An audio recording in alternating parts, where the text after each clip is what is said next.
আলহামদুলিল্লাহ নাহমাদুহু ওয়া নাস্তাঈনুহু ওয়া নাস্তাগফিরুহু ওয়া নু'মিনু বিহি ওয়া নাতাওয়াক্কালু আলাইহি ওয়া না'উযু বিল্লাহি মিন শুরুরি আনফুসিনা ওয়া মিন সাইয়্যাতি আ'মালিনা من يهده الله فلا مضل له ومن يضلله فلا هادي له ونشهد أن لا إله إلا الله وحده لا شريك له ونشهد أن سيدنا ونبينا وحبيبنا وطبيبنا وطبيب قلوبنا ومولانا محمدا عبده ورسوله الذي أرسله بالحق بشيرا ونذيرا وداعيا إلى الله بإذنه وسراجا منيرا فقد قال الله تعالى في شان حبيبه إن الله وملائكته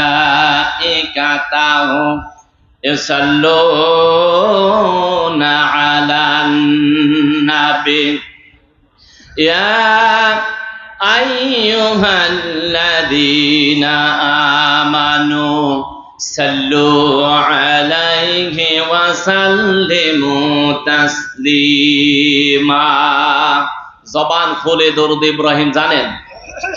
দরুদ ইব্রাহিম জানেন? বলেন তো কোনটা?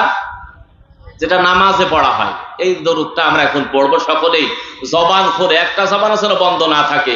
আল্লাহর দেওয়া কণ্ঠ, আল্লাহর দেওয়া জবান, এই জবান যেন আল্লাহর রসুলের শানে আমরা পড়বো দরুদ ইব্রাহিম। আমরা সকলেই পড়ছি আল্লাহুম্মা সাল্লি আলা মুহাম্মাদিন ওয়া আলা আলি মুহাম্মাদ কামা সাল্লাইতা আলা ইব্রাহিম ওয়া আলা আলি ইব্রাহিম ইন্নাকা হামিদুম মাজিদ আল্লাহুম্মা বারিক আলা মুহাম্মাদিন ওয়া আলা আলি মুহাম্মাদ কামা বারাকতা আলা ইব্রাহিম ওয়া আলা আলি ইব্রাহিম ইন্নাকা হামিদুম মাজিদ وقال الله تعالى مخبرا وآمرا بسم الله الرحمن الرحيم والعصر إن الإنسان لفي خسر صدقت يا ربنا ভয় নাই রে ঘরে কোনো ভয় না, ভয় নাই রে ঘরে কোনো ভয় নাই। আল্লাহ যদি থাকে সহায়, ভয় নাই রে ঘরে কোনো ভয় নাই, ভয় নাই রে ঘরে কোনো ভয় নাই। আল্লাহ যদি থাকেন সহায়। আলহামদুলিল্লাহ।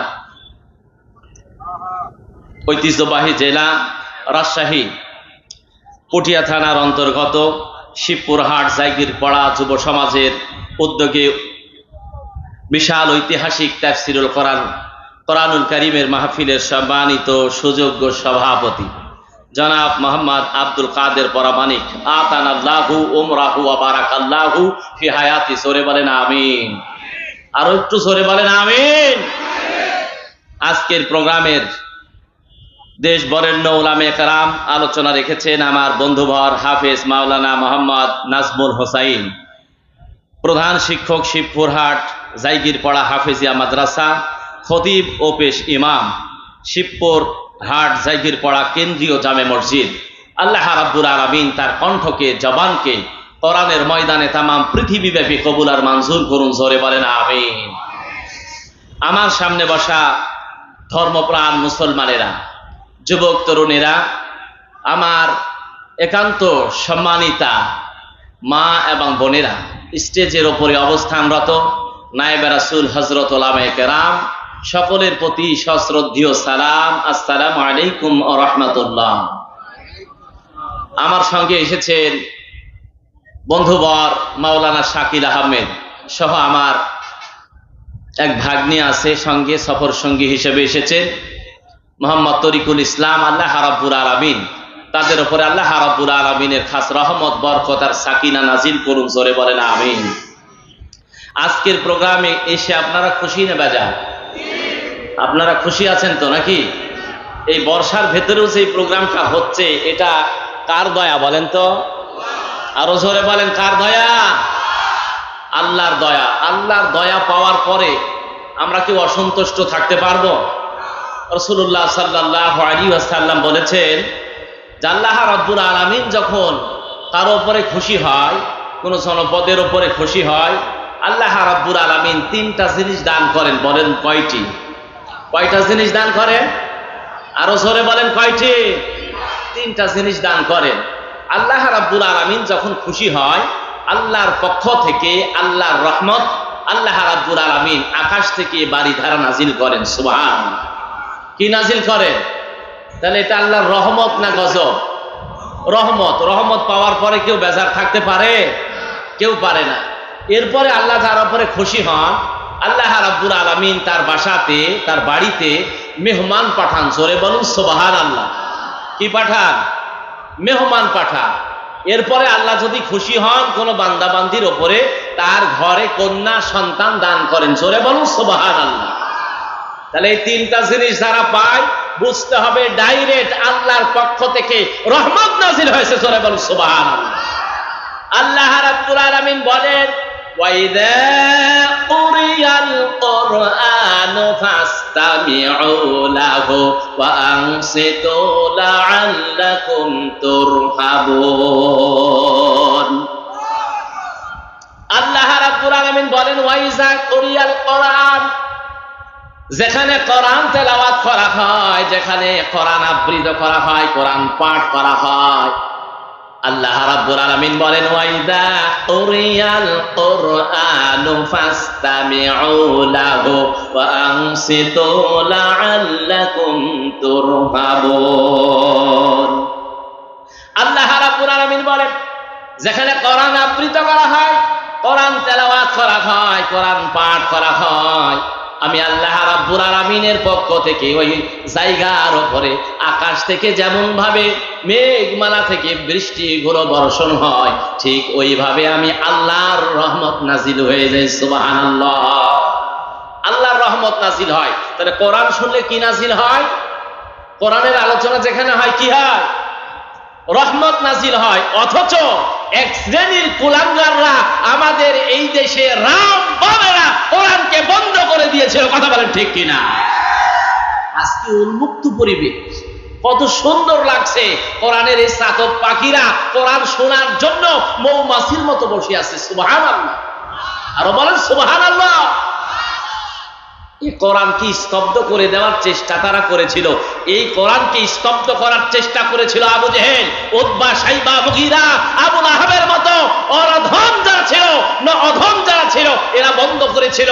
সুতরাং যারা বাংলার এই জমিনে 17টা বছর কোরআন বলতে দেয় নাই, কোরআন প্রচার করতে দেয় নাই, এরা আবু লাহাব ও উত্তরসূরি। এরা কথা বলেন ঠিক কিনা? আবু জেহেলের উত্তরসূরি। কথা বলেন ঠিক কিনা? আবু লাহাব আবু জেহেলের উত্তরসূরি। আল্লাহ রাব্বুল আলামিন বলেন, ইউরিদুনা লিইউতফিউ নূরাল্লাহি বিআফওয়াহিহিম ওয়াল্লাহু মুতিম্মু নূরিহি ওয়ালাউ কারিহাল কাফিরুন। কাফেররা চায়, কাফের অর্থাৎ অস্বীকারী, গোপনকারী, এরা চায় কি জানেন? এরা চায় আল্লাহর এই জমিনে, আল্লাহর এই কোরআন, আল্লাহর এই নূর, এই আলো, নূর মানে কি? নূর মানে আলো, নূর মানে আলো, কিন্তু এই যে লাইটের আলো, এটা কি নূর? এইটা নূর না। নূর মানে বলা হয়েছে, নূর মানে কোরআন। নূর মানে কি? নূর মানে আল্লাহর এই কোরআন, অর্থাৎ আল্লাহর এই কোরআনকে, এই নূরকে যারা নির্বাপিত করতে চেয়েছে, যে সমস্ত কাফেররা, আল্লাহ রাব্বুল আলামিন বরং তাদের ষড়যন্ত্রকে নির্বাপিত করে দিয়েছেন। কথা বলেন ঠিক কিনা? বন্ধ করে দিয়েছেন, স্তব্ধ করে দিয়েছে। এই জন্যই যুগে যুগে, সময়ে সময়ে, কালে কালে যত ইসলামের বিদ্বেষীরা, ইসলামের বিপক্ষের শক্তিরা যতই এসেছে আল্লাহর এই কালামকে, আল্লাহর এই বিধি বিধানকে স্তব্ধ করার জন্য, আমার আল্লাহ রাব্বুল আলামিন তাদের পরিকল্পনাগুলি স্তব্ধ করে দিয়েছে, তাদের ষড়যন্ত্রগুলো বন্ধ করে দিয়েছে, আল্লাহ স্তব্ধ করে দিয়েছে। তার বাস্তব প্রমাণ হলো, আল্লাহ রাব্বুল আলামিনের কোরআনকে যারা বন্ধ করতে চেয়েছিল, আজকে তারা যারা এই পৃথিবী থেকে এটা নিশ্চিহ্ন করার চেষ্টা করেছিল, কোরআনের দলের কর্মীদেরকে ধরে ধরে জেলখানায় দিয়েছিল, আজকে দেখা যাচ্ছে এই পরিকল্পনা আল্লাহ উল্টায়া পাল্টায়া তাদেরকে জেলখানায় বন্দী করেছে। কথা বলে ঠিক কিনা? বন্দী করেছে ওদের। ওরা বলতেছে আলেমদের জন্য রাখা হয়েছে আয়না ঘর। কি ঘর? আয়না ঘর। দেখেছেন? আয়না ঘর দেখেছেন আপনারা? ইউটিউবে দেখেছে। তাই ইউটিউবে যে আয়না ঘর দেখা যাচ্ছে, আসল মজা ওই আয়না ঘরে যাকে দিয়েছে সেই এর স্বাদ বোঝে। কথা বলেন ঠিক কিনা? এই আয়না ঘর তৈরি করেছে কাদের জন্য? আয়না ঘর তৈরি করেছে ওই রাম বাম ইসলাম বিদ্বেষীরা, যারা কোরআনের কথা বলে, যারা ওদের বিরুদ্ধে কথা বলে, যারা ওদের বিরুদ্ধে স্লোগান দেয়, ওদের বিরুদ্ধে বক্তব্য দেয়, এদেরকে ধরে ধরে আয়না ঘরে ঢুকিয়েছে। আজকে ওদেরকেই ধরে ধরে আয়না ঘরে ঢোকানো হবে। কথা বলেন ঠিক কিনা? আবার বলতেছে দেশে থেকে পালিয়ে গিয়ে বলতেছে যে আমি খুব কাছাকাছি আছি। শুনেছেন আপনারা? খুব কাছাকাছি আছি, চট করে ঢুকে পড়বো। আরে শয়তান, চট করে ঢুকলে করে ফট করে আয়না ঘরে দেবো। কথা বলেন ঠিক কি? ফট করে আয়না ঘরে ঢোকানো হবে, এত সহজ না। এই জন্য ভাইরা আমার, আল্লাহ রাব্বুল আলামিন ডাক দিয়ে জানিয়ে দিলেন, হে পৃথিবীর মানুষেরা, আমার এই নূরকে, আমার এই বিধানকে, আমার এই কোরআনকে যারা স্তব্ধ করার চেষ্টা করেছে, অতীতে আবুল আহাব, আবু জেহেল, উতবা, শাইবা, মুগীরা, এরা যখন আমার এই কোরআনকে বন্ধ করার জন্য চেষ্টা করেছে, এই কোরআনের প্রচারকে স্তব্ধ করার চেষ্টা করেছে, আমি আল্লাহ রাব্বুল আলামিন ইতিহাসের স্বর্ণাক্ষর থেকে তাদের নামগুলোই মুছে দিয়েছি। তাদের নামটাই মুছে দিয়েছি। আজকে কেউ আর বলে না যে আমি আওয়ামী লীগ করি। কথা বলেন ঠিক কিনা? বলে? আজকে কেউ বলে না। এজন্য আমরা বলেছিলাম 10 বছর আগে, 10 বছর আগে বলেছিলাম যে এমন একটা সময় আসবে, এমন একটা টাইম আসবে, এই টাইমটাতে আমি আওয়ামী লীগ করি একটা গর্তের পিপিলিকা পর্যন্ত বলবে না। কথা বলেন ঠিক কিনা? এইটা আমরা বলেছিলাম। অথচ এই কোরআন বলার কারণে, কারণ কি ছিল? কোরআন বলার কারণে আমার নামে 3টা মামলা দেওয়া হয়েছে। কয়টি? আমি স্বপ্নেও জানি না যে আমার নামে মামলা দেওয়া হয়েছে। কিছুদিন পরে শুনতেছি যে আমার নামে চার্জশিট বের হয়েছে। মামলা হয়েছে, কিসের মামলা? তো না, তুমি তো গাড়ি ভাঙচুর করেছো, ইট পাটকিল মেরেছো, গাড়ি পেট্রোল বোমা মেরেছো, ইত্যাদি ইত্যাদি আখ্যা দিয়ে আমার নামে মামলা সাজানো হলো। এমনি ভাবে মিথ্যা মামলা আমার নামে 3টা সাজায়া আমারে কালার করে জাতির কাছে উপস্থাপন করে তারা বড় হতে চেয়েছিল, কিন্তু আল্লাহ তাদেরকে আজকে ওপর থেকে টান দিয়ে আস্তে করে নিচে নামিয়ে দিয়েছে। কথা বলেন ঠিক কিনা? এমনি ভাবে যারা চেয়েছিল মানুষকে কালার করার জন্য মিথ্যা বলে, গীবত করে, তাদেরকে আল্লাহ রাব্বুল আলামিন আস্তে আস্তে নিচে নামায়া দেন। ওরা উপরে উঠতে পারে না। উপরে ওঠে কারা? যারা নিজেরা ছোট মনে করে তারাই উপরে থাকে। কথা বলেন ঠিক কিনা? উদাহরণ দিলে বুঝবেন। 5 কেজির যে কেজি আছে, 5 কেজি আছে না, কি বলেন এটারে আপনারা? পানসারা। কি বলেন? 5 কেজি এটারে কি বলেন? পানসারা। এই 5 কেজিটা দেওয়া হয় নিচে, এরপরে থাকে 2 কেজি। কয় কেজি? 2 কেজিটা থাকে যখন সাজানো হয় বাটকারা, তখন থাকে আগে 5 কেজি, তারপরে থাকে 2 কেজি, তারপরে থাকে কয় কেজি, তারপরে হাফ কেজি মানে 500 গ্রাম, তারপরে 200 গ্রাম, তারপরে 100 গ্রাম, তারপরে 50, তারপরে এরপরে আর আছে নাকি? এরপরে আর নেই। মনে করেন আমি সেই 20 গ্রাম আর আপনারা হলেন পানসা। যারা জ্ঞানী, যারা বুদ্ধিজীবী, যাদের সম্মান বেশি, আপনারা তারাই নিচে আছেন। আমি ছোট্ট মানুষ, এলেম নাই, কালাম নাই, যোগ্যতা নাই, কিচ্ছু নাই। ছোট্ট মানুষটারে আল্লাহ ওপরে রেখেছেন। জোরে সরে বলি আলহামদুলিল্লাহ। নিজেকে সবসময় ছোট বানাবে, বড় হওয়ার কোনো দরকার নেই। বড় হওয়ার দরকার আছে? বড় হওয়ার কোনো দরকার নেই। নিজেকে ছোট উপস্থাপন করতে হবে। আমি আসলেই তো কিছুই জানি না, এলেম কালাম নেই। সামান্যতম 2টা কথা বলার সুযোগ আল্লাহ রাব্বুল আলামিন আপনাদের মাঝে বলার তৌফিক দিয়েছেন। এজন্য আমরা সকলেই আল্লাহর শুকরিয়া জ্ঞাপন করছি। জোরে বলি আলহামদুলিল্লাহ। অতঃপর যেই নবীজি আমাদের মাঝে দ্বীন ইসলামকে প্রসার করে ইসলামের সুশীতল ছায়াতলে আসবার সুযোগ দান করেছেন, সেই মহান মনিবের দরবারে শুকরিয়ার পাশাপাশি নবীজির শানে দরুদ পেশ করছি। সকলেই পড়ছি সাল্লাল্লাহু আলাইহি ওয়াসাল্লাম। আমি একটা সূরা তেলাওয়াত করেছি, সূরার 2টি আয়াত। কয়টি আয়াত বলেন তো? 2টি আয়াত। এই সূরাটার নাম কি? সূরা আল আসর। আসর শব্দটা কোরআনুল কারীমের এই সূরা অর্থাৎ সূরা আসরের প্রথম শব্দটাই হলো ওয়াল আসর। ওয়াল আসর, আসরের শপথ, সময়ের শপথ। কিসের শপথ? সময়ের শপথ, কালের শপথ। আল্লাহ তাআলা শপথ করলেন। আমরা যদি কোনো সময় শপথ করি, বলেন তো শপথ করার প্রয়োজন হয় কখন? একটু কথা বলেন, কখন হয়? শপথ করার প্রয়োজন হয় তখন যখন কোনো বিষয়টাকে জোর গুরুত্ব দিয়ে বলা হয় বা ওইটার উপরে গুরুত্ব আরো বেশি করার জন্য বলা হয়, তখন কসম কাটা হয়। কথা বলেন ঠিক কিনা? আমি যদি শপথ করি, কসম করি, তাহলে কিসের কসম করতে হবে? আল্লাহর কসম করতে হবে। অনেকে বলে কোরআনের কসম, জায়েজ আছে? সন্তানের মাথায় হাত রেখে বলে সন্তানের কসম, জায়েজ আছে? স্ত্রীর মাথায় হাত রেখে বলে স্ত্রীর কসম, জায়েজ আছে? জায়েজ নেই। কসম করবে কার? মুসলমান। কোরআনের কসম নয়, কসম করবে আল্লাহ, আল্লাহর নামের কসম। আর আল্লাহ কিসের কসম করবে? আল্লাহ তো কসম করলেন। আল্লাহ রাব্বুল আলামিন বলেন ওয়াল আসর, শপথ, সময়ের শপথ হলো কালের শপথ।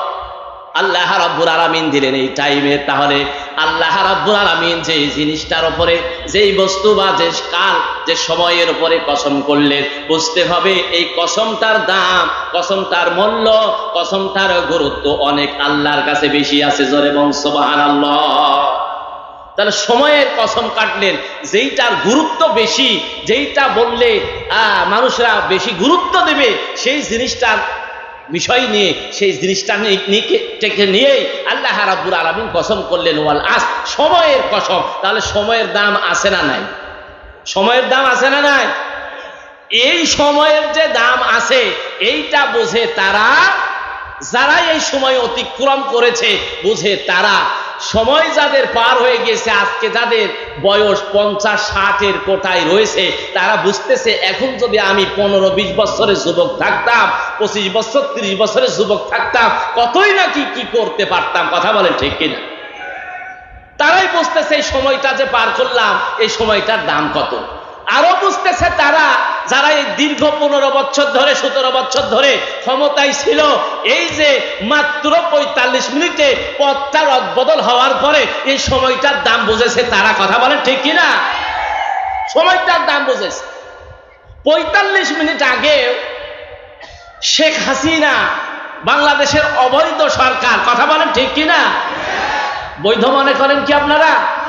অবৈধ সরকার শেখ হাসিনা, তিনি মনে করেছিল আমার এই সিয়ার, আমার এই গদি, আমার এই পাওয়ার চিরস্থায়ী থাকবে। কথা বলেন ঠিক কিনা?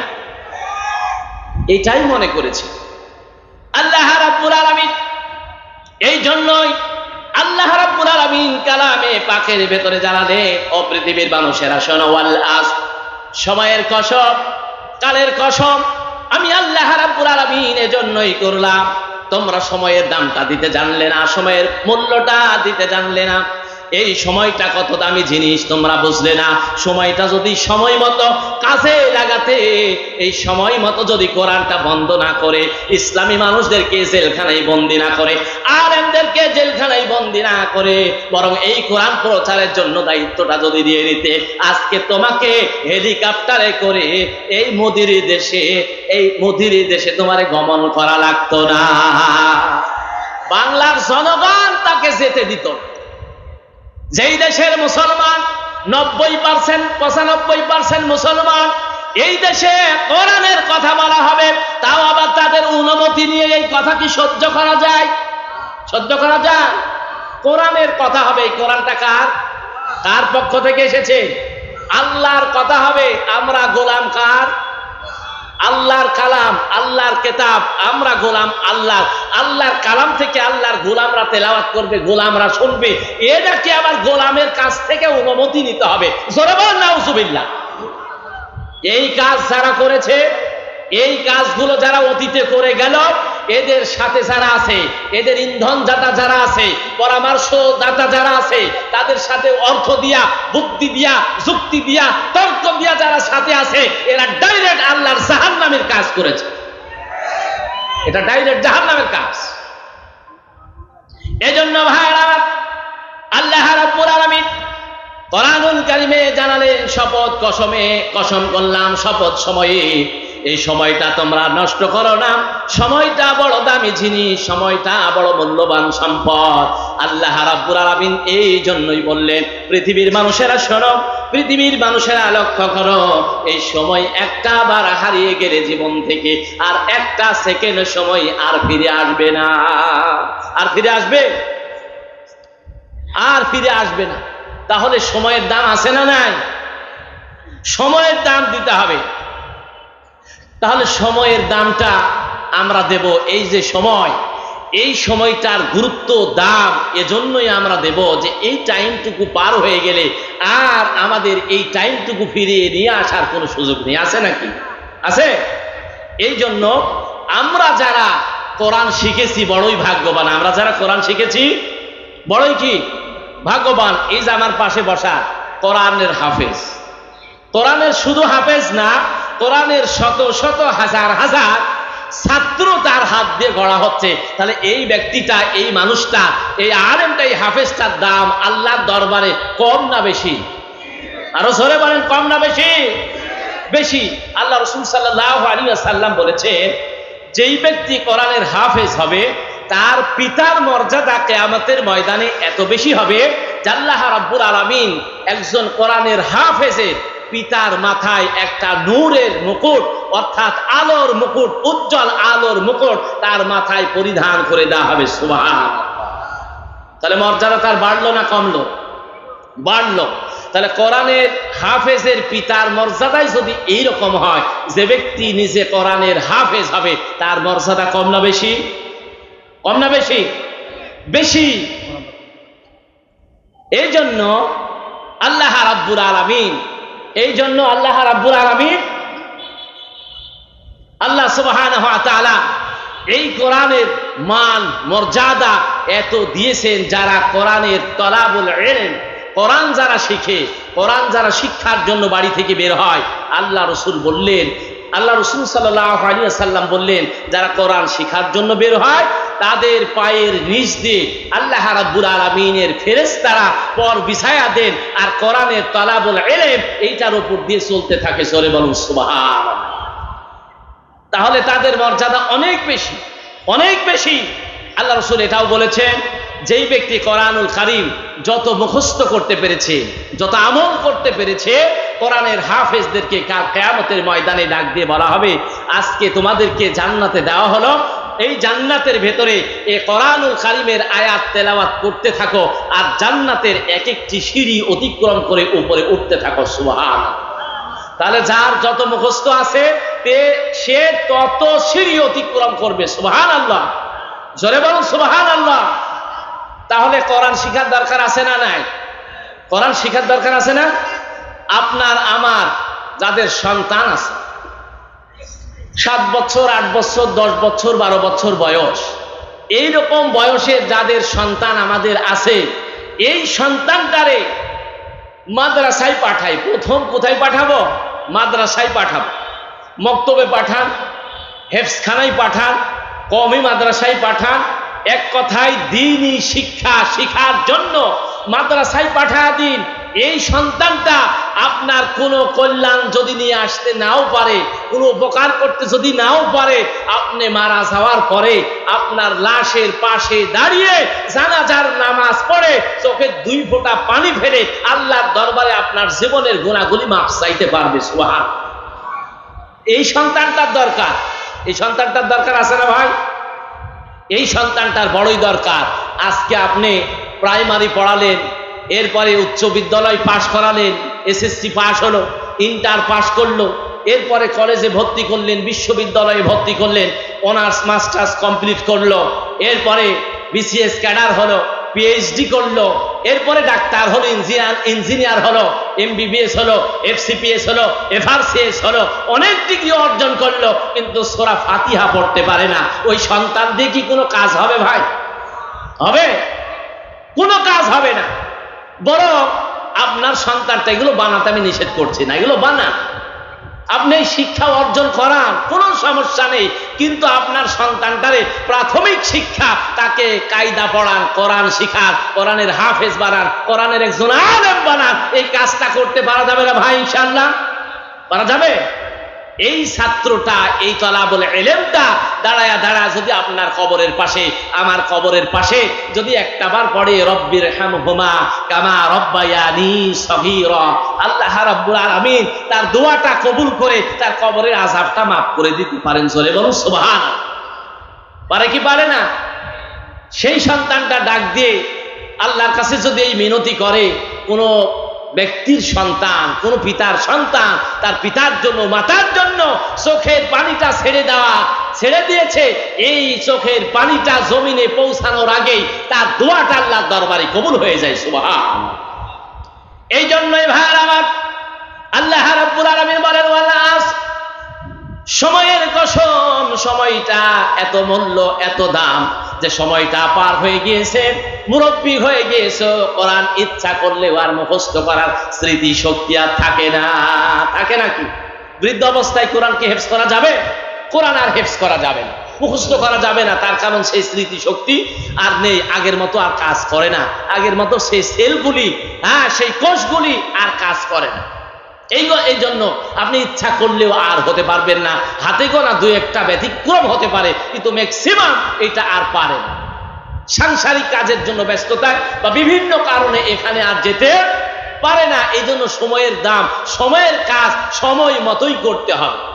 একটা কথা আছে, সকালবেলার আমির রে তুই, ফকির সন্ধ্যাবেলা। কথা শুনেছেন আপনারা?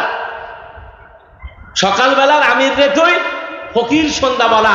অনেকের কাছে বললে তারা মনে করতো এইটা আবার কি কথা, সকালবেলার আমির আর বিকেলবেলা সন্ধ্যাবেলা ফকির, সকালবেলা আমির, এটা আবার হতে পারে নাকি? একটা আমির, একটা রাজা, একটা বাদশা, সকালবেলা বাদশা ছিল, বিকেলবেলা কেমনে ফকির হয়? তার বাস্তব প্রমাণ আমাদের বাংলাদেশের প্রেসিডেন্ট। কথা বলেন ঠিক কিনা? সকালবেলা প্রেসিডেন্ট ছিল, সকালবেলা একজন রাজা ছিল, তার ক্ষমতা ছিল, দাপট ছিল, চেয়ার ছিল। সন্ধ্যাবেলা আর তার দাপট নেই, ক্ষমতা নেই, ভিক্ষার ঝুড়ি নিয়ে তাকে যেতে হয়েছে ইন্ডিয়ার মাটিতে। কথা বলেন ঠিক কিনা? এটা হলো সময়, সময়ের দাম দিতে হবে। ওবায়দুল কাদের তো নাচানাচি করে বলতেন খেলা হবে। কথা বলেন ঠিক কিনা? খেলা কি হবে? খেলা তো এখন শুরু হয়েছে, তোমরা কোথায়? খেলা শুরু। খেলার ঘোষণা দিয়ে পালিয়ে গিয়ে অন্য জায়গায় থাকবে, তা তো খেলা হয় না। এজন্য খেলা, তোমরা বলেছো খেলা হবে, কিন্তু খেলার তো একটা মাঠ দরকার। কথা বলেন ঠিক কিনা? খেলতে হলে প্লেয়ার দরকার। কথা বলেন ঠিক কিনা? খেলতে হলে রেফারির দরকার। কথা বলেন ঠিক কিনা? খেলানোর জন্য মাঠ, বাংলাদেশের জমিন প্রস্তুত হয়েছে। কথা বলেন ঠিক কিনা? বিরোধী যে প্লেয়ার, সে প্লেয়ার গুলো মাঠে রেডি হয়েছে। কথা বলেন ঠিক কিনা? রেফারি ডক্টর ইউনুস রেডি হয়েছে, কথা বলে ঠিক কিনা? তোমরা খেলার জন্য তোমরা 11টা প্লেয়ার বা 10টা প্লেয়ার, এই প্লেয়ার গুলো কোথায়? খুঁজে পাওয়া যাচ্ছে না। তার মানে বোঝা গেল এই খেলার ঘোষণা দিয়ে খেলতে পারবা না, এই ঘোষণা দিয়ে মিথ্যা মিথ্যা অভিনয় করেছো, কথা বলে ঠিক কিনা? এই জন্য ভাইয়ের আবার সময়কে দাম দিতে হবে, সময়ের কাজ সময়ে করতে হবে। আমার আল্লাহ রাব্বুল আলামিন এই সময়ের কসমটা এই জন্যই করেছেন যে সময় চলে যাওয়ার পরে আর এই সময়টারে তোমরা ফেরত পাবা না। ফেরত পাওয়া যাবে? ফেরত পাওয়া যাবে না। আমরা এই যে সময়ের দাম দিতে জানি না। একটা সেকেন্ডের দাম আছে না নাই? একটা সেকেন্ডের দাম আছে না নাই? একটা সেকেন্ডে কত কাজ হয় একটু বলবো? একটা সেকেন্ডে কত কাজ হয়? আমাদের বাংলাদেশ শুধু না, তামাম পৃথিবীতে যত বৈজ্ঞানিক আছে, বড় বড় যারা বৈজ্ঞানিক, তারা বলেছে সব থেকে দ্রুতগামী একটা যান আছে, সেই যানটার নাম হলো অ্যাপোলো 11। একটা রকেট আছে অ্যাপোলো 11, নাম কি? অ্যাপোলো 11। একটু নাম বলেন, নামটা কি? অ্যাপোলো 11। এটা মুখস্থ রাখবেন।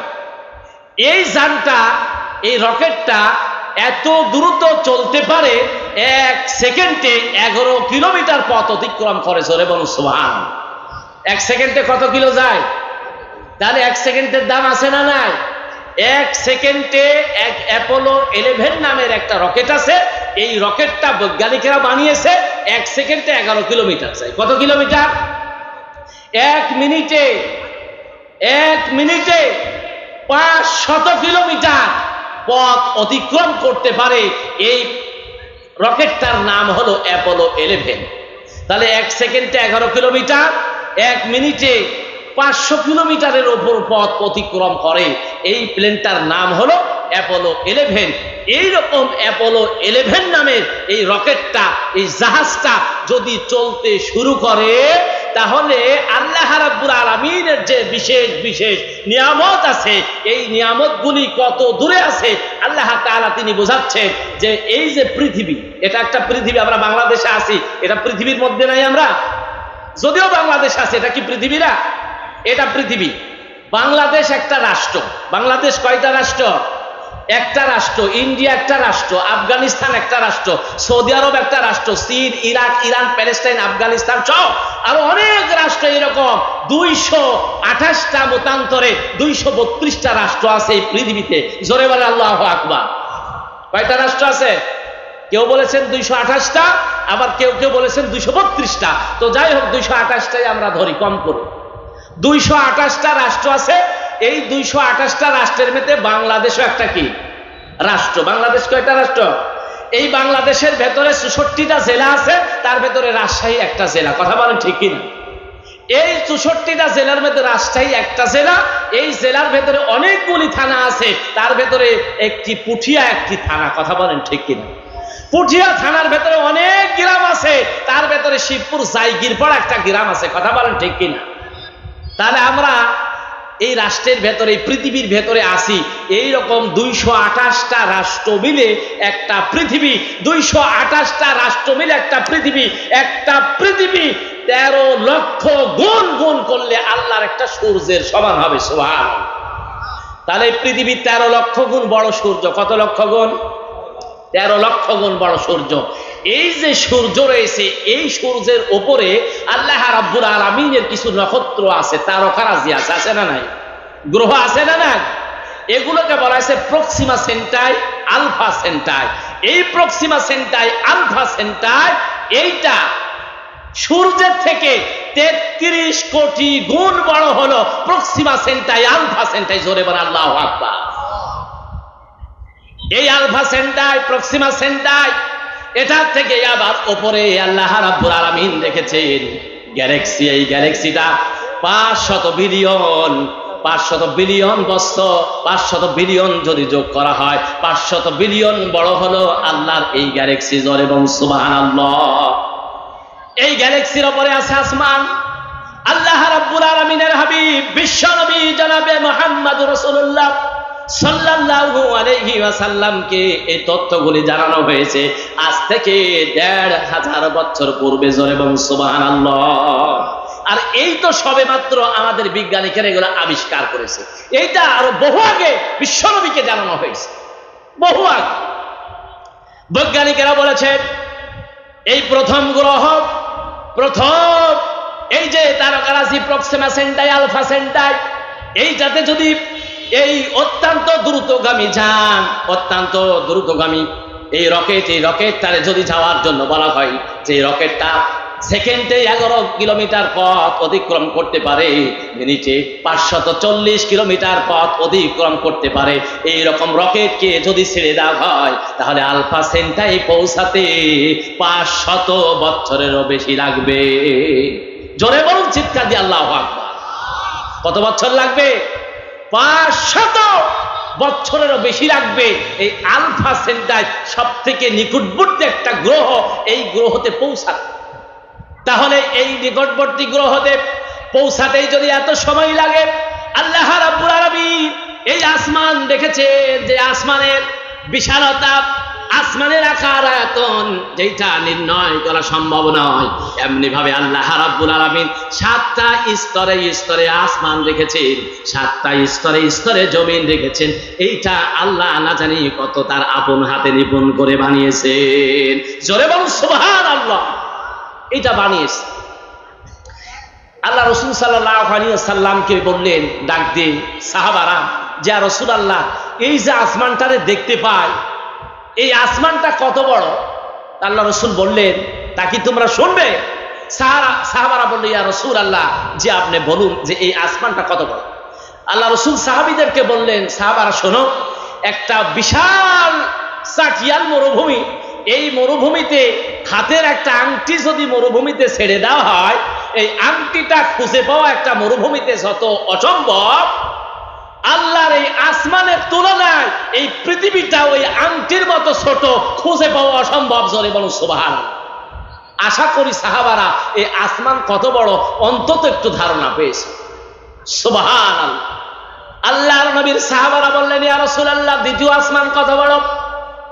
আল্লাহর নবী বললেন, প্রথম আসমানের তুলনায় জমিনটা ওই আংটির মতো ছোট, যেমন মরুভূমিতে আংটি পাওয়া অসম্ভব, প্রথম আসমানের তুলনায় জমিনটা খুঁজে পাওয়া অসম্ভব, দ্বিতীয় আসমানের তুলনায় প্রথম আসমানটা ওই আংটির মতো খুঁজে পাওয়া অসম্ভব। জোরে বলুন সুবহানাল্লাহ। এইরকম বড়। বলে তৃতীয়? বলে ঠিক ওইটা, দ্বিতীয়টা তৃতীয় আসমানের তুলনায় ওই আংটির মতন ছোট, অর্থাৎ একে একে বড় হতে আসে, একে একে বড় হতে আসে। এমনি ভাবে 7 আসমান, 7 আসমানের পরে আল্লাহ রাব্বুল আলামিন রেখেছেন সিদরাতুল মুনতাহা। জোরে বলুন সুবহানাল্লাহ।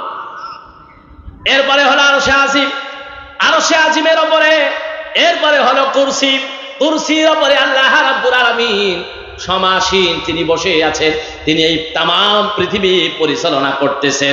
জোরে সরে বলুন সুবহানাল্লাহ। তাহলে আল্লাহ কত বড়, আল্লাহ কত বড়। আমরা এই সামান্য গর্তের পিপিলিকা কত ছোট, আল্লাহ রাব্বুল আলামিনের কাছে এর থেকেও ছোট, এর থেকেও ছোট কিচ্ছুই না। আমরা অনেকেই বলি এই যে তামাম পৃথিবী রয়েছে, এত বড় বিশাল আসমান জমিন পৃথিবীটা আল্লাহ কেমনে পরিচালনা করে আর কেমনে তিনি নজর রাখে, দেখে কিভাবে দেখতে পান? যেমনি ভাবে আকাশের দিকে তাকালে কোন আকাশের তারকারাজি আমাদের চোখের আড়াল হয় না, আড়াল হয়? সব তারকা দেখা যায় না? জ্যোৎস্না রাতে সব তারকা দেখা যায়? যেমন কোন আড়াল থাকে না, আল্লাহর কাছে কোন বান্দা, কোন বান্দি, কোন জীব, কোন জন্তু, কোন জানোয়ার আল্লাহর দৃষ্টিতে কোন আড়াল থাকে না। জোরে বলুন সুবহানাল্লাহ। এই জন্যই আল্লাহ রাব্বুল আলামিন সময়ের দামটা এজন্যই দিতে বলেছেন যে 1 সেকেন্ডে যেহেতু একটা প্লেন চলতে পারে 11 কিলোমিটার, তাহলে একটা সেকেন্ডের দাম আছে। অর্থাৎ আপনার জীবন থেকে আমার জীবন থেকে একটা সেকেন্ড চলে গেল, এইটা আর কোনোদিন ফেরত পাবো না।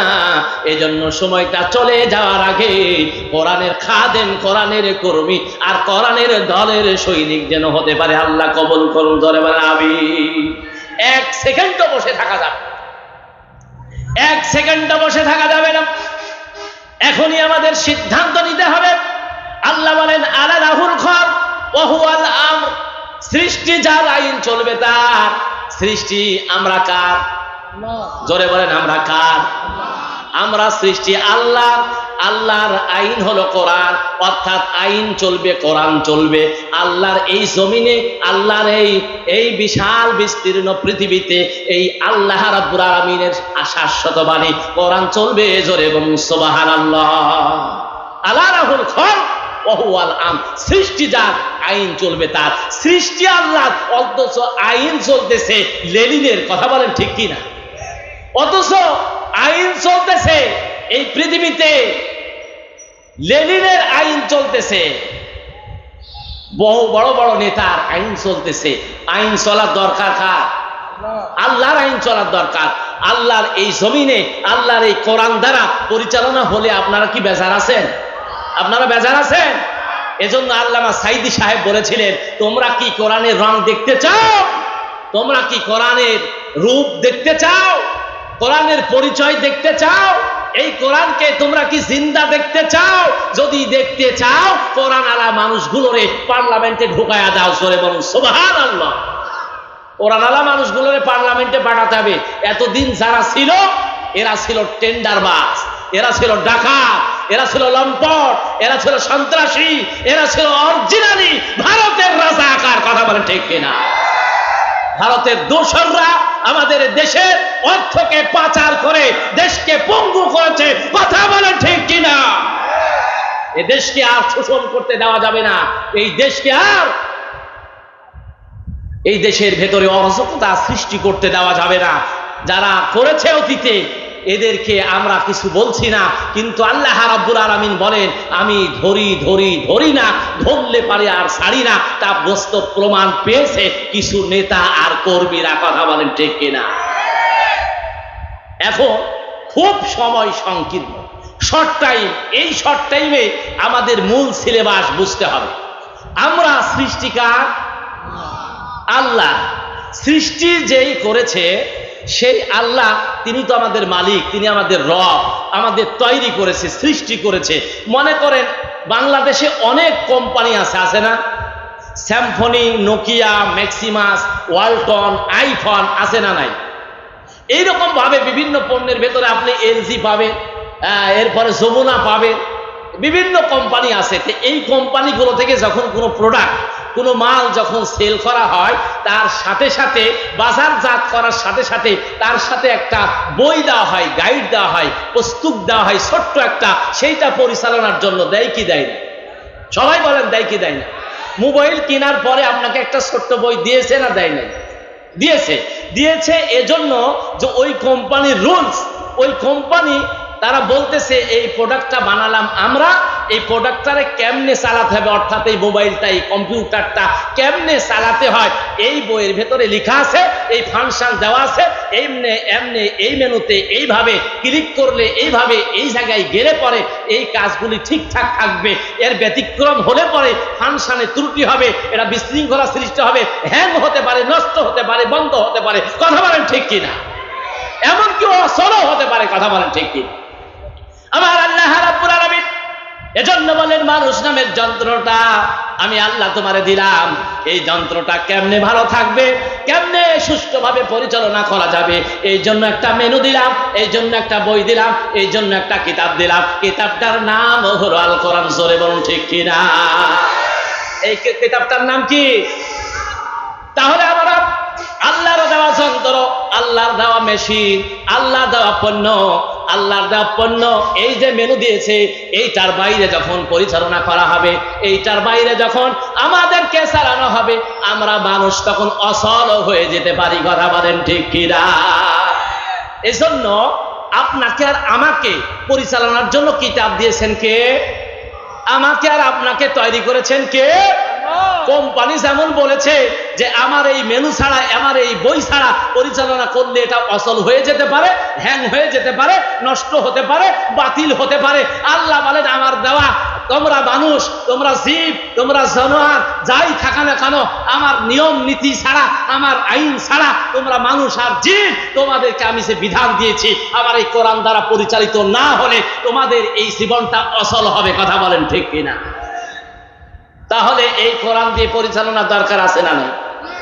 এই জন্য বলি ভাই, আপনি মুসলমান, আমিও মুসলমান, এখানে কেউ হিন্দু ভাই আছে নাকি?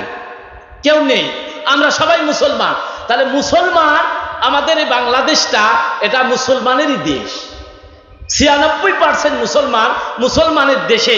অথচ আমরা দাবি করি মুসলমান, কিন্তু কোরআন দিয়ে নামাজ পড়ি, কোরআন দিয়ে আমরা তাবিজ করি, কোরআন দিয়ে আমরা ঝাড়ফুঁক করি, কোরআন দিয়ে আমরা কত কিছু করি, কোরআন দিয়ে আমরা মৃত ব্যক্তির সাবিনা খতম করি। কোরআন কি সাবিনা খতমের জন্য এসেছে ভাই? বলেন, কোরআন কি তাবিজ করার জন্য এসেছে? কোরআন দিয়ে ঝাড়ফুঁক করতে পারবেন, ঠিক আছে, কোরআন দিয়ে নামাজও পড়তে পারবেন, ঠিক আছে, কোরআন দিয়ে তাবিজ করার জন্য আসে নাই, কোরআন দিয়ে সাবিনা খতমের জন্য আসে নাই। কোরআনটা এসেছে জিন্দা মানুষের জীবন গঠন করার জন্য। কথা বলেন ঠিক কিনা? এই জন্য আল্লাহ রাব্বুল আলামিনের এই কোরআনটা আমাদের এই শরীরটা, আমাদের এই জীবনটা, এই যন্ত্রটা চালানোর জন্য আল্লাহ দিয়েছেন। এইটা বাস্তব জীবনে পালন করতে হবে। বাস্তব জীবনে কোথায় কোথায় পালন করব?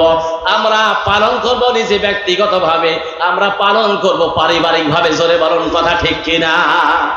কোরআনটা পালন করবো আমি নিজে, কোরআনটা পালন করবে আমার পরিবার। এটাই কি শেষ? এটাই কি শেষ? এটা শেষ না। কোরআন দিয়ে নামাজ পড়ি, কোরআন দিয়ে নামাজ পড়ি আর কোরআন দিয়ে জীবন গড়ি, এটা দিলেই শেষ হবে না। আমি নিজে কোরআন দ্বারা পরিচালিত হব, আমার ফ্যামিলি, আমার স্ত্রী, আমার ছেলে, আমার মেয়ে, আমার বাবা, আমার ভাই, আমার বোন, আত্মীয় স্বজন, সবাই কোরআন দ্বারা আমরা পরিচালিত হব। এটাতেই শেষ নয়, পরিবারে দিলেই শেষ নয়, সমাজটাও কোরআন দিয়ে পরিচালনার দরকার আছে না? আছে না? নাই? সমাজটা পরিচালনা হলো, এবার ওয়ার্ডটা পরিচালনার দরকার আছে না? নাই? ইউনিয়নটা পরিচালনা হওয়ার দরকার আছে না? নাই? এরপরে উপজেলাটা পরিচালনা হওয়ার দরকার আছে না? নাই? পৌরসভাটা পরিচালনা হওয়ার দরকার আছে না? নাই? জেলাটা পরিচালনা হওয়ার দরকার আছে না? নাই? এমনি ভাবে বাংলাদেশের 64টা জেলা এই কোরআন দিয়ে পরিচালনা হওয়ার দরকার আছে। শুধু তা নয়, তামাম বিশ্বে এই কোরআন দ্বারা, কোরআনের আইন দ্বারা, রসম দ্বারা পরিচালনার জন্যই আল্লাহ এই কিতাব পাঠিয়েছেন। করে বলেন আল্লাহু আকবার। এই জন্য আল্লাহ রাব্বুল আলামিন এই কিতাব দিয়েছেন, ওয়ামান লাম ইয়াহকুম বিমা আনজালাল্লাহু ফাউলাইকা হুমুল কাফিরুন। যারা আমার এই নিয়ম দ্বারা, নীতি দ্বারা বিচার ফায়সালা করে না, আমার এই কোরআন দ্বারা বিচার করে না, আমি আল্লাহ রাব্বুল আলামিন তাদের বললাম ওরা হলো কাফের। অন্য জায়গায় বলা হয়েছে ওয়ামান লাম ইয়াহকুম বিমা আনজালাল্লাহু ফাউলাইকা হুমুজ জালিমুন, তারা হলো জালিম। ওয়ামান লাম ইয়াহকুম বিমা আনজালাল্লাহু ফাউলাইকা হুমুল ফাসিকুন, তারা হলো ফাসিক, তারা কাফের, তারা জালেম, তারা ফাসিক। যারা কোরআনের আইন, কোরআনের বিচার, কোরআনের শাসন, কোরআনের রাষ্ট্র চাই না, এরা ফাসিক, কাফের আর মুনাফিক ছাড়া কিছু নাই। কথা বলেন ঠিক কিনা? অর্থাৎ এই কোরআন দিয়ে বিচার হতে হবে। আমাদের দেশে বিগততে যেই 15-17 বছর ধরে বিচার হয়েছে, এটা কোরআন দিয়ে না নিজের মত দিয়ে? জোরে বলেন, আরো জোরে বলেন। নিজের মত দিয়ে। কোরআন দিয়ে হয়েছে? কোরআন দিয়ে হয় না। এই কোরআন দিয়ে যদি বিচার হতো, এই কোরআন দিয়ে যদি বিচার হতো, কি হতো জানেন? যারা মামলা দিয়েছে, হামলা দিয়েছে, অন্যায় করেছে, অবিচার করেছে, জুলুম করেছে, নির্যাতন করেছে, এই নির্যাতন তো করলো, জুলুম তো করলো, মামলা তো দিলই, এই মামলাটা যদি মিথ্যা প্রমাণ হয়, শরীয়তের আইন কি? শরীয়তের আইন কি? যে ব্যক্তি মিথ্যা মামলা দিল অথচ এই মামলাটা সত্য নয়, পক্ষান্তরে তার বিচারটা কি হবে বলেন তো? তার বিচারটা কি হবে? এই যে আমাদের বাংলাদেশের এমন একটা সিস্টেম, যে সিস্টেমটা, যে পদ্ধতিটা, যে আইনটা আমরা মুসলমান পছন্দ করতে পারি নাই। একজন মামলা দিল, দেওয়ার পরে 10 বছর পরে তার প্রমাণ হলো এই ব্যক্তিটা নির্দোষ। 10টা বছর তার জীবন থেকে কাটিয়ে দিলেন, জীবন থেকে নষ্ট করে দিলেন। এর কৈফিয়ত আল্লাহর দরবারে কি দিবেন? কথা বলেন ঠিক কি? মুফতি আমির হামজা বলতেছে, আমার বন্ধু মানুষ, মুফতি আমির হামজা বলতেছে যে আমার জীবন থেকে 3টা বছর কেড়ে নেওয়া হলো। আমি একটা ছোট মেয়েকে রেখে গেছিলাম, তার 2টা সন্তান, এখন হয়েছে 3টা কন্যা। জোরে বলেন আলহামদুলিল্লাহ। তার 3টা সন্তান। মুফতি আমির হামজার কয়টা সন্তান? 3টা মেয়ে। 2 নম্বর মেয়েটা যখন ও জেলে যায় তখন ছোট কোলে, তখন সে জেলখানায় গিয়েছে। জেলখানা থেকে আসার পরে বাচ্চার বয়স হয়েছে 4 বছর। এই 4 বছর বয়সে মুফতি আমির হামজার বাসায় এসে তার মেয়েকে কোলে তুলে নিয়েছে। মেয়ে তার বাবাকে চিনতেছে না। এর থেকে বড় আফসোস আর কি হতে পারে? কথা বলেন ঠিক কিনা? এই যে সময়টা নষ্ট করলেন মিথ্যা মামলা দিয়ে 3টা বছর তার নষ্ট করে দিলেন। এই নষ্ট করে দেওয়াটা শুধু দেওয়াই না, তার পরিবারের হক আদায় করা থেকে নষ্ট করলেন, মেয়েদের হক থেকে তাকে বঞ্চিত করলেন, আদর থেকে মেয়েদেরকে বঞ্চিত করলো বাবার আদর থেকে। এই কৈফিয়ত আল্লাহর দরবারে কি জবাবটা হবে? কি জবাব হবে? এইগুলো চিন্তা করে না। এই জন্য আল্লাহ রাব্বুল আলামিন বলেন, والذين يؤذون المؤمنين والمؤمنات بغير ما اكتسبوا فقد احتملوا بهتانا وإثما مبينا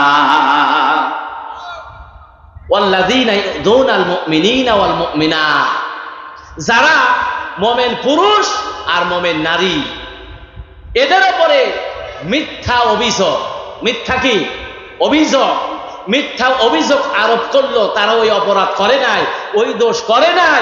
যারা এই মিথ্যা আরোপ করলো, মিথ্যা অভিযোগ দিল, মিথ্যা ভাবে তাদেরকে মামলা দিল, আল্লাহ রাব্বুল আলামিন বলেন এদের জন্য আমি আল্লাহর জাহান্নাম অপেক্ষা করতেছে। জোরে বলুন নাউযুবিল্লাহ। তাহলে মুফতি আমির হামজার মতো বহু আলেম আছে, বহু বাংলার জনগণ আছে যাদের উপরে মিথ্যা মামলা, মিথ্যা হামলা দেওয়া হলো, মুমিন মুমিনাতের উপরে মিথ্যা অভিযোগ দেওয়া হলো। আল্লাহ রাব্বুল আলামিন বলেন তাদের ঘাড়ের উপরে, কাঁধের উপরে করে আমার আল্লাহ পাপের বোঝা চাপায়া জাহান্নামে নিক্ষেপ করবেন। জোরে বলেন নাউযুবিল্লাহ। তাদেরকে জাহান্নামের ভেতরে দেওয়া হবে, জাহান্নামে নিক্ষেপ করা হবে। তাহলে মিথ্যা অভিযোগ এইটা যারা দেয় এদেরকে বলা হয়, এই শব্দটাকে বলা হয় বুহতান। এটা শব্দটার নাম কি? বুহতান। কোনো ব্যক্তি কোনো অপরাধ করে নাই, যে অপরাধের অভিযোগ দেওয়া হয়েছে ওই অপরাধ করে নাই, এইরকম অভিযোগ যদি দেওয়া হয় এইটাতে আরবিতে বলা হয় বুহতান। এটাকে কি বলে? বুহতান। আর কোনো ব্যক্তি অপরাধ করেছে, ওই অপরাধটা মানুষের কাছে ওই ব্যক্তিকে কালার করার জন্য, ওই ব্যক্তির মানকে ক্ষুণ্ণ করার জন্য, বেইজ্জত করার জন্য, তার সম্মান নিয়ে ছিনিমিনি খেলতেছে, এইরকম কোনো অপরাধ করেছে, এইটা তাকে অপমান করার জন্য তার সাক্ষাতে এবং অসাক্ষাতে যদি বর্ণনা করা হয়, আলোচনা করা হয়, এইটার নাম আরবিতে বলা হয় গীবত। এটার নাম কি? গীবত। তাহলে বুহতান যেই অপরাধ করে নাই অথচ ওই অপরাধে অপরাধী করা, এটার নাম হলো বুহতান। আর গীবত কোনটা? গীবতটা হলো যে অপরাধ করেছে ওই অপরাধটা মানুষের কাছে তুলে ধরে তাকে কালার করা, বেইজ্জত করা, সম্মানকে নষ্ট করা, খর্ব করা, এইটা যদি তার সাক্ষাতে অসাক্ষাতে করে এইটার নাম হলো গীবত। আল্লাহ রাসূল বললেন আল গীবাতু আশাদ্দু মিনাজ জিনা। গীবত হলো জিনার থেকেও মারাত্মক। কিসের থেকে মারাত্মক? জেনার থেকে মারাত্মক। সাহাবায়ে আজমাইন রিদওয়ানুল্লাহি তাআলা আল্লাহ রাসূলকে বললেন ইয়া রাসূলুল্লাহ, গীবত আবার জেনার থেকে মারাত্মক কি রূপে হতে পারে? আল্লাহ রাসূল বললেন শোনো সাহাবারা, গীবত যদি তুমি করো আর জেনা যদি করো, দুইটার পার্থক্যটা কি?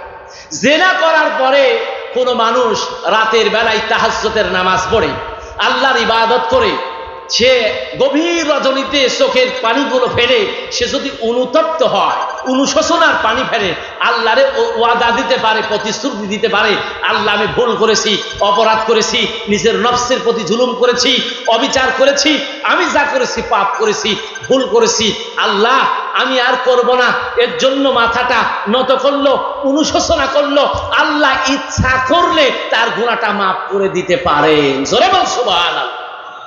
ইচ্ছা করলে মাফ করে দিতে পারেন, আবার নাও পারেন। তাহলে বোঝা গেল এটা আল্লাহর এখতিয়ারে আছে, আল্লাহর অধিকারে আছে, আল্লাহর ক্ষমতার ভেতরে আল্লাহ রেখে দিয়েছে। তাহলে একজন গীবত করলে কি হবে? সাহাবারা জিজ্ঞেস করলে, সাহাবাদেরকে আল্লাহ রাসূল বললেন একজন গীবত করলে কি হবে, এটা কি শুনতে চাও?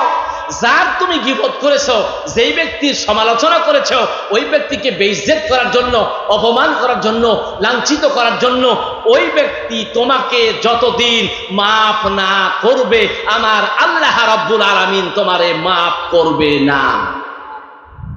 তাহলে বোঝা গেল গীবতের থেকে আমার মারাত্মক, গীবতের থেকে বড় গুনাহ আমরা কিন্তু জিনাকে দেখতে পেলাম না। যদিও একটা গুনাহ পাপাচার, অভিশপ্ত গুনাহ, একটা পথভ্রষ্টর রাস্তা। এই জন্য আল্লাহ রাব্বুল আলামিনের হাবিব বললেন, জিনার গুনাহটাকে আল্লাহ ইচ্ছা করলে মাফ করে দিতে পারেন, বান্দার অনুশোচনার কারণে, মাফ চাওয়ার কারণে, কান্দাকাটি করার কারণে মাফ করে দিতে পারেন। কিন্তু গীবত যে ব্যক্তি করেছে, ওই ব্যক্তির গুনাহগুলো, ওই ব্যক্তির অপরাধগুলো আমার আল্লাহ রাব্বুল আলামিন ততক্ষণ মাফ করবেন না যতক্ষণ পর্যন্ত এই ব্যক্তি তারে মাফ করে না দেয়। তাহলে কোনটা অপরাধ বড়?